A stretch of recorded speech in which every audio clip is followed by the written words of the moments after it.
আসসালামু আলাইকুম ওয়া রাহমাতুল্লাহি ওয়া বারাকাতুহু।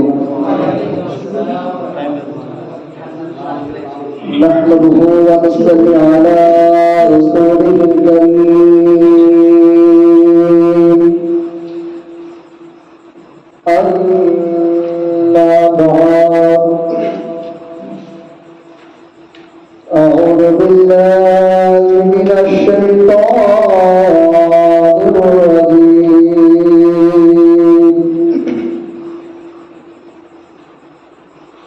বিসমিল্লাহির রাহমানির রাহিম। ইয়া আইয়ুহাল্লাযীনা আমানু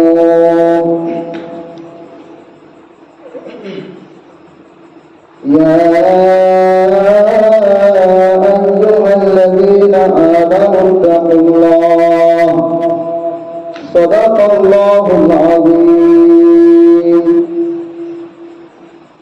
সমস্ত তারিফ সমস্ত প্রশংসা সে মহান রব্বুল আলামিন, যে মহান রব্বুল আলামিন আপনাদের আমাকে এবং ঈশার পর থেকে আমাদেরকে যে আলোচনার মজলিসে বসার তৌফিক এনায়েত করেছেন, সেই জন্য আমরা আল্লাহ পাক রব্বুল আলামিনের কাছে সকলে শুকরিয়া আদায় করি, সকলে করি আলহামদুলিল্লাহ। তারপরে পরে আমার আপনার নবী দোনো জাহানের নবী আকাশ আকাশ তাওতার মদিনা মুহাম্মদ মুস্তাফা সাল্লাল্লাহু তাআলা আলাইহি ওয়াসাল্লামের প্রতি লাখ লাখ দরুদ ও সালাম শান্তির ধারায় বর্ষিত হোক। আমরা সকলে পড়ি আল্লাহুম্মা আমিন। নবী পাক সাল্লাল্লাহু তাআলা আলাইহি ওয়াসাল্লাম বলেছেন যে আমার উম্মতেরা যদি কেউ আমার প্রতি একবার দুরূদ পাঠ করে, আল্লাহ পাক রব্বুল আলামিন সেই বান্দার প্রতি 10 বার রহমত বর্ষণ করে। সুবহানাল্লাহ। যাই হোক, যেটা আমার টপিক আছে সে নিয়ে আপনাদের সামনে কিছুক্ষণ আলোচনা করব। আল্লাহ পাক রব্বুল আলামিন যদি তৌফিক এনায়েত করেন। আল্লাহ পাক রব্বুল আলামিন কোরআন পাকের মধ্যে ঘোষণা করলেন সূরা আল ইমরান 103 নম্বর আয়াতের মধ্যে, হে ঈমানদারগণ, হে বিশ্বাসীগণ, ইত্তাকুল্লাহ, আল্লাহকে ভয় করো, হাক্কা তুকাতিহি, যেভাবে ভয় করা উচিত পরিপূর্ণভাবে ভয় করো, ওয়ালা তামুতুন্না, ততক্ষণ পর্যন্ত মরবে না, ইল্লা ওয়া আনতুম মুসলিমুন, যতক্ষণ পর্যন্ত তোমরা প্রকৃত মুসলমান না হবে ততক্ষণ পর্যন্ত মরবে না। তাহলে আপনারা বলুন, প্রথমে ঈমানদার না মুসলমান? কথা বলবেন, প্রথমে ঈমানদার না মুসলমান? প্রথমে হচ্ছে ঈমানদার, তারপর হবে মুসলমান। কেননা আল্লাহ পাক রব্বুল আলামিন বলেছেন ইয়া আইয়ুহাল্লাযীনা, হে ঈমানদারগণ। এখানে আল্লাহ পাক বলেন হে মুসলমানগণ, এখানে বলেছেন হে ঈমানদারগণ, তোমরা ভয় করো, ততক্ষণ পর্যন্ত মরিও না ততক্ষণ পর্যন্ত তোমরা প্রকৃত মুসলমান না হবে। হাদিস শরীফের মধ্যে এসেছে নবী পাক সাল্লাল্লাহু তাআলা আলাইহি ওয়াসাল্লাম সাহাবাদের নিয়ে আলোচনা করছিলেন। এমন তো অবস্থায়, এমন তো আপনার সময় জিবরিল আমিন মানুষ রূপে আপনার নবী পাক সাল্লাল্লাহু তাআলা আলাইহি ওয়াসাল্লামের কাছে উপস্থিত হয়েছেন। জোরে বলুন সুবহানাল্লাহ। জিবরিল আমিন একজন ফেরেশতা, তিনি মানুষ রূপে নবী পাকের কাছে উপস্থিত হলেন। আসার পর নবী পাক সাল্লাল্লাহু তাআলা আলাইহি ওয়াসাল্লামের দুই হাঁটুর সঙ্গে জিবরিল আমিনের দুই হাঁটু আপনার মিলিয়ে দিলেন এবং জিবরিল আমিনের দুই হাত নবী পাক সাল্লাল্লাহু তাআলা আলাইহি ওয়াসাল্লামের উরু মুবারকে আপনার রেখে দিলেন। তারপরে আপনার জিজ্ঞাসা করলেন, ইয়া রাসূলুল্লাহ, ইয়া হাবিবাল্লাহ, ইমান কি?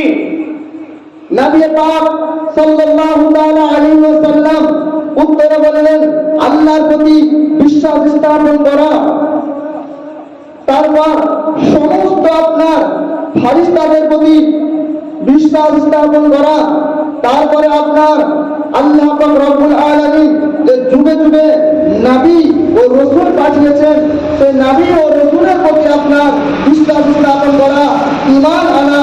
তারপর আল্লাহ পাক রব্বুল আলামিন যুগে যুগে যে নবী ও রাসূল পাঠিয়েছেন, এই নবী ও রাসূলদের প্রতি যে কিতাব সহিফা নাযিল করেছিলেন, সেই সহিফা ও আপনার কিতাবের প্রতি বিশ্বাস স্থাপন করা। আল্লাহ পাক রব্বুল আলামিন যে একদিন কিয়ামত করবে, এই কিয়ামতের প্রতি বিশ্বাস স্থাপন করা। আর আপনার আল্লাহ পাক রব্বুল আলামিন মৃত্যুকে জীবিত করতে পারেন, জীবিতকে মৃত্যু করতে পারেন।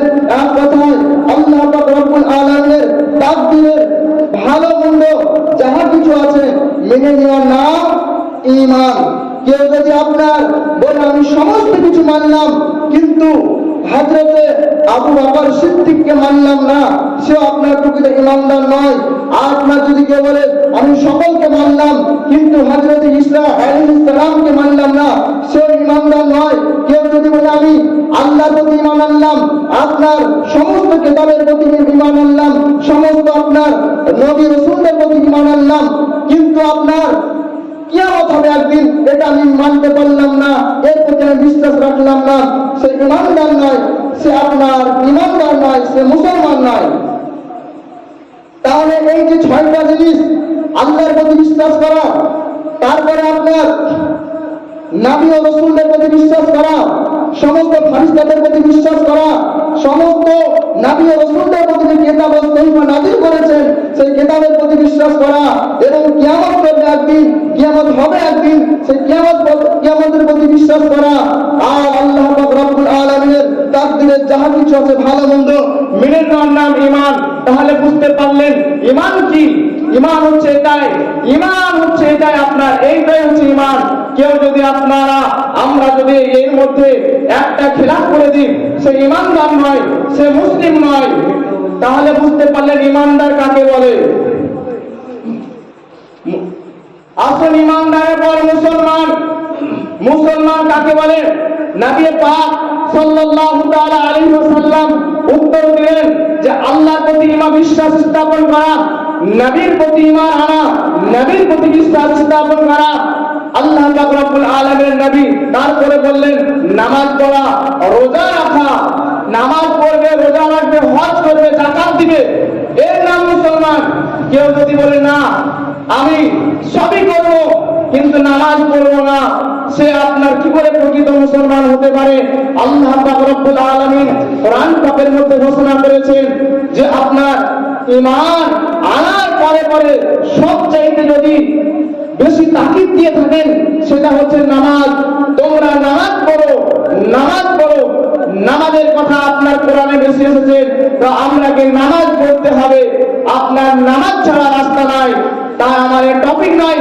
তাহলে ঈমানদার নবী পাক সাল্লাল্লাহু তাআলা আলাইহি ওয়াসাল্লাম বলেছেন ততক্ষণ পর্যন্ত তোমরা প্রকৃত ঈমানদার হবে না, ততক্ষণ পর্যন্ত তোমরা প্রকৃত মুমিন হবে না, যতক্ষণ পর্যন্ত তোমার নিজের স্ত্রীর চাইতে, তোমার পিতামাতার চাইতে, তোমার সন্তানাদির চাইতে, তোমার জানার চাইতে আমাকে বেশি না ভালোবাসবে, ততক্ষণ পর্যন্ত তোমরা প্রকৃত ঈমানদার হবে না, মুমিন হবে না। তাহলে বোঝা গেল যে আমাদের পিতামাতা, আমাদের স্ত্রী, আমাদের সন্তানাদির চাইতে এবং নিজের জানের চাইতে, মালের চাইতে নবীকে বেশি ভালোবাসতে হবে। আর যে নবীকে বেশি ভালোবেসে নিবে, তার জানের চাইতে যে নবীকে বেশি ভালোবেসে নিবে, সে প্রকৃত ঈমানদার হয়ে যাবে। সুবহানাল্লাহ। মুমিন এমনি হওয়া যায় না, জুব্বা থাকলে শুধু মুমিন হয় না, মাথায় পাগড়ি বাঁধলে মুমিন বলা যায় না, আপনার এক বচ্চা দাড়ি থাকলে মুমিন হওয়া যায় না, 5 ওয়াক্ত নামাজ পড়বেন শুধু তাই মুমিন হওয়া যাবে না, ঈমানদার হওয়া যাবে না। আপনি তখনই ঈমানদার হবেন, তখনই আপনি প্রকৃত মুসলমান হবেন যখন আপনি নবীর প্রতি পুরোপুরি ঈমান নিয়ে আসবেন, আপনার স্ত্রীর চাইতে, আপনার জানের চাইতে, আপনার মালের চাইতে বেশি ভালোবাসবেন। আর যখনই ভালোবেসে নিবেন তখনই আপনার ভাইয়ের সাথে আপনার বিবাদ হবে না, আপনার আম্মার সাথে আপনার বিবাদ হবে না। আমরা কেমন মুমিন, আমরা কেমন ইমানদার যে আমাদের কথা শুনে, আমার কথা শুনে আমার আম্মা যদি আঘাত পেয়ে যায়, আমার আব্বা যদি আঘাত পেয়ে যায়, তো বাবা আমার জন্য জান্নাত নয়। আমার ইমানদারের কথা তখনই আপনার, যে ইমানদারের কথা হবে নম্রতা, ভদ্রতা, আপনার ইমানদারের কথা শুনে আরেকজন মুসলমান আঘাত পাবে না। কিন্তু আমরা এমন ইমানদার, আমরা এমন মুসলমান যে আমার কথা শুনে আরেকজন মুসলমান ভাই আমার কথায় আঘাত পায়, সেই ইমানদার নয়। নবী পাক সাল্লাল্লাহু তাআলা আলাইহি ওয়াসাল্লাম বলেছেন যে একজন মুসলমানের, অপরজন মুসলমানের, একজন মুসলমানের মুখ থেকে আরেকজনের মুসলমানের মুখ যখন এই কথা শুনতে পাবে, একজন মুসলমান যখন একটা কথা বলবে আর ওই কথা শুনে অপরজন মুসলমান ভাই যদি আমার কষ্ট পেয়ে যায়, তাহলে সে তো প্রকৃত মুসলমান হবে না। তাই বলছেন ইমানের কথা, ইমানদার কখনই প্রকৃত বুঝতে পারবেন আপনি যে আমার কথা শুনে আমার আম্মা যদি আঘাত পেয়ে যায়, প্রকৃত আপনি ইমানদার নয়।